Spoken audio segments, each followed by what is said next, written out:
বন্ধুরা, কাল 30শে এপ্রিল অক্ষয় তৃতীয়া দিন। যদি আপনারা এই 3টি কাজ করতে পারেন তুলসী তলায়, আর একটি পুটুলি তুলসী তলায় রেখে দিতে পারেন বা পুঁতে দিতে পারেন, তাহলে মা লক্ষ্মী আপনার অর্থে ভরিয়ে দেবে। জীবনে সুখ শান্তি সমৃদ্ধি বজায় থাকবে সর্বদা। বন্ধুরা, অনেকেই আছে যে অনেক রোজগার করেও কিছু পয়সাও রাখতে পারে না তার কাছে, তার গৃহে থেকে কোনো না কোনো কারণে সেই টাকা বেরিয়ে যায়। তাই এই 3টি উপায় করলেই আপনি আপনার ঘরের মধ্যে সর্বদা মা লক্ষ্মীকে বেঁধে রাখতে পারবেন। সাথে মা তুলসীর আশীর্বাদে সেই ঘরে সর্বদা হরা ভরা হয়ে থাকবে। জীবনে থাকা দুঃখ কষ্ট দূর হবে এবং ভাগ্যে থাকা অকল্যাণ বা দুর্ভিক্ষ সেটি দূর হয়ে সুভাগ্যে পরিণত হবে। বন্ধুরা, গৃহে আপনাকে এই 3টি কাজের সাথে সাথে এই দিন মা লক্ষ্মীর সামনে একটি বিশেষ প্রদীপ প্রজ্বলিত করতে হবে। এর প্রভাবে আপনাদের জীবন থেকে সর্ববাধা বিপত্তি দূর হবে। বাবা নারায়ণের আশীর্বাদে সংসারে থাকা সর্ব অমঙ্গলের ছায়া তৎক্ষণাৎই দূর হবে। বন্ধুরা, হিন্দু সনাতন ধর্মে প্রত্যেকটি গৃহস্থ বাড়ির সর্বপ্রথম ঢোকার সামনেই, অর্থাৎ সদর দরজার বাইরেই এবং আপনার ভিটের ভিতরে কিন্তু আপনার তুলসী মঞ্চ রাখা অতি জরুরি, যা আপনার ঘরের মধ্যে সর্বদা পজিটিভ এনার্জি বিরাজমান রাখে। এবং প্রত্যেকটি দেবদেবী আপনার গৃহে প্রবেশ করার আগে যদি তুলসী মঞ্চ স্বচ্ছ সুন্দর দেখে, তাহলেই সেই গৃহে প্রবেশ করে। বিশেষ করে লক্ষ্মী নারায়ণ ও শ্রীকৃষ্ণ লাড্ডু গোপাল, যার গৃহে তুলসী দেবী থাকেন না, তার গৃহে কোনো মতেই এই দেবী প্রবেশ করেন না। তাই অবশ্যই আপনার ঘরের সদর দরজায় রাখতে হবে তুলসী দেবীর মঞ্চ, যা আপনাকে অর্থ ভান্ডারে ভরপুর করে রাখবে। অনেকেরই নানা রকম বাধা ও বিপত্তি থাকে যে তুলসী দেবীর সেবা করেও আপনাদের ঘরে অর্থ থাকছে না, কিন্তু তুলসী দেবী স্বয়ং এক দেবী, যা আপনার ঘরে সুখ শান্তি সমৃদ্ধি এবং অর্থ ভান্ডারকে ধীরে ধীরে ভরপুর করে দেয়। তাই তুলসী মঞ্চকে সর্বদা পরিষ্কার পরিচ্ছন্ন রাখতে হবে। নিত্যদিন তুলসী দেবীকে জল অর্পণ করতে হবে, কিন্তু একাদশীতে জল অর্পণ করা মানা থাকে। যেহেতু মাতা তুলসী নারায়ণ শ্রী ভগবানের উদ্দেশ্যে একাদশী ব্রত পালন করেন এবং তার নাম জপ করেন এবং তার কৃপাচরণে এই দিন তিনি কিন্তু নির্জলা ব্রত করেন। তাই এই দিন জল অর্পণ করলেন তুলসী দেবী অনেক রুষ্ট হয় এবং অভিশাপ দিয়ে থাকেন। এবার জেনে নেব কি কি কার্য করতে হবে।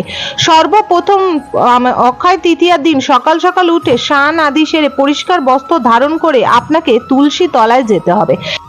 অল্প অল্প করে 7 বার দুধ দিতে হবে তুলসী দেবীর চরণে এবং কাঁচা দুধ 7 বার অল্প অল্প করে মাতা তুলসীর চরণে ঢালতে হবে এবং ওম তুলসী দেবী নমো নমঃ বা জয় শ্রী মাতা তুলসী এবং জয় শ্রী কৃষ্ণ নারায়ণ ভগবানের জয় বলে তুলসী মাকে জলটি অর্পণ করতে হবে।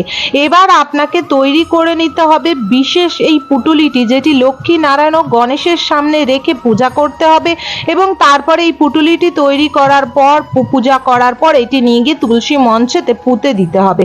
তার জন্য লাগবে আপনাকে বিশেষ একটি লাল কাপড়, তার মধ্যে রাখবেন সর্ষে, বিশেষ যে সর্ষে সেটি হলো হলুদ রঙের সর্ষে, সামান্য গুনে গুনে 9টি দানা, একটি কমল গাঁঠা বা কমলের দানা, কমল পদ্ম ফুলের দানা, একটি হলো কড়ি, হলুদ বা সাদা কড়ি, একটি চলতি বাজার চলতি 1 টাকার কয়েন, একটি গুমতি চক্র, একটি লাগবে তার সঙ্গে বিশেষ লবঙ্গ ও একটি এলাচ।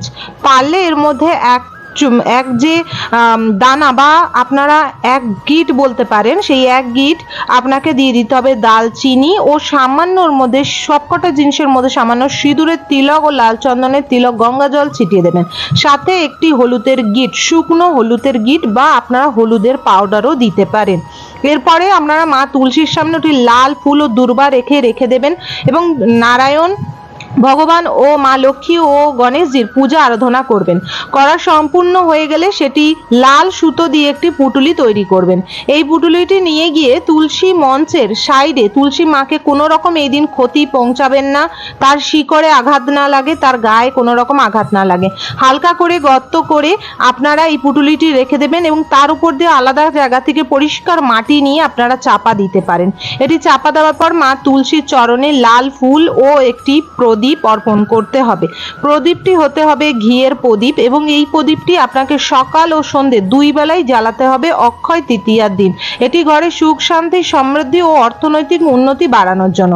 এর জন্য লাগবে একদমই দেশি ঘি বা পিওর যে ঘি, সেই ঘি, তার সঙ্গে লাগবে একটি লবঙ্গ, 1 টুকরো কর্পূর এবং একটি ভালো ফ্রেশ এলাচ। যে লবঙ্গটি দেবেন সেই লবঙ্গটির মাথার উপর যেন অবশ্যই ফুল থাকে, না হলে এই উপায়টি কাজ করবে না। এবার প্রদীপটির নিচে একটি আসন স্বরূপ আপনারা পান পাতা বা জবা ফুলের পাতা বা পুষ্পর পাপড়ি রাখতে পারেন এবং ওম মহা তুলসী নমো নমঃ বা বিশেষ করে ওম ভগবতে বাসুদেবায় নমো নমঃ মন্ত্রটি আপনারা 3 বার বলে মা তুলসীকে আরতি করে সেই প্রদীপটি রাখবেন। এটি সন্ধ্যা ও সকাল 2 টাইম করতে হবে। সাথে এই দিন তৃতীয় যে কাজটি করতে হবে, এটি সকালবেলা মা তুলসীর পূজা আরাধনা করার পর হলুদ গঙ্গা জল মিশ্রিত করে তার মধ্যে সামান্য কর্পূর মিশ্রিত করে একটি সুন্দর গাঢ় পেস্ট করবেন এবং 3 বার তুলসী মঞ্চে ফোঁটা দেবেন এবং 3 বার ফোঁটা দেওয়ার সময় 3 বার ওম ভগবতে বাসুদেবায় নমো নমঃ মন্ত্রটি জপ করবেন। এরপরে বিশেষ করে একটি পান পাতার মধ্যে কিছু সাবুত, মানে একদম যে মিশরিগুলো আমরা লাড্ডু গোপালকে ভোগে অর্পণ করি, ওরকম কিছু মিশরির দানা অবশ্যই মা তুলসীকে এই দিন অর্পণ করে দেবেন। এতে আপনার ঘরে দারিদ্রতা দূর হবে এবং এই দিন বিশেষ করে যে যোগ দুটি লাগছে, এই যোগে যদি এই কাজগুলি করা যায় এতে পুরো 100% পূর্ণতা লাভ হবে এবং অক্ষয় হবে। বলা হয় অক্ষয় তৃতীয়াতে যদি কোনো কাজ করেন সেটি সারা জীবনের জন্য অক্ষয় হয়ে থাকে, এটি আপনার সংসারের জন্য অক্ষয় হয়ে থাকবে। এই দিন পারলে মা তুলসীকে সুজির হালুয়া বা গুড় অবশ্যই ভোগ নিবেদন করবে। এতে খুবই ভালো যোগ পাওয়া যায়, শুক্র গ্রহ মজবুত হয়। কিন্তু বন্ধুরা, সূর্য অস্ত যাবার পর কিন্তু এই ক্রিয়াগুলি করবেন না। শুধু সূর্য যাবার পরই বা অস্ত যাবার পর একমাত্র সন্ধ্যার প্রদীপ ও ধূপ এই দুইটিই দেবেন, মা তুলসীকে স্পর্শ করবেন না, এতে মহা পাপ লাগে। বন্ধুরা, এই দিন অবশ্যই যে দুটি যোগ লাগছে যার ফলে আপনার সংসারে মঙ্গল হবে এই কার্যগুলি করলে, একটা হলো গজকেশরী যোগ, আরেকটি হলো নারায়ণ যোগ। এই দুটি যোগ মিলিয়ে দারুণ একটি তিথি তৈরি হচ্ছে অক্ষয় তৃতীয়ার দিন। তাই অবশ্যই অক্ষয় তৃতীয়ার দিন এই ক্রিয়াগুলো অবশ্যই করবে। এবং অক্ষয় তৃতীয়া এমন এক দিন যা এই দিনে শাস্ত্রে তো উল্লেখিত অনেক বহু মূল্যমূলক ক্রিয়া বা কাজ হয়েছিল। এই দিন থেকেই পুরীর অক্ষয় তৃতীয়া থেকেই কিন্তু দিন থেকেই পুরীর রথের কাজ শুরু হয়। সাথে অক্ষয় তৃতীয়ার ভগবান বিষ্ণু 6ষ্ঠ অবতার পরশুরামের জন্ম হয়েছিল বলেও জানা যায়, তাই এই দিনটিকে কিন্তু পরশুরাম জয়ন্তী বলেও জানা যায়। মহাদেবের জটা থেকে এই দিন মা গঙ্গা এই ভূলোকে অর্থাৎ এই পৃথিবীতে এসে পড়েছিল।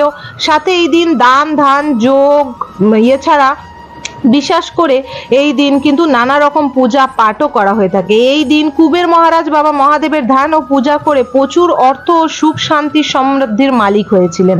তাই এই দিনটি অতি মূল্যবান একদিন। এই দিনে সর্বদা একদমই আপনারা দেবীদের নাম গান করুন এবং ওনাদের পূজা আরাধনা করুন। আশা করি সম্পূর্ণরূপে ভিডিওটি দেখেছেন। ভিডিওটি ভালো লাগলে একটি লাইক করে কমেন্ট বক্সে জয় মা লক্ষ্মী জয় অবশ্যই লিখবেন। অবশ্যই চ্যানেলটিকে সাবস্ক্রাইব করে রাখবেন আপকামিং পূজা পাঠ, তন্ত্রকথা, জ্যোতিষশাস্ত্র, বাস্তু টিপ, টোটকা, উপায় দেখার জন্য। হরে কৃষ্ণ, রাধে রাধে।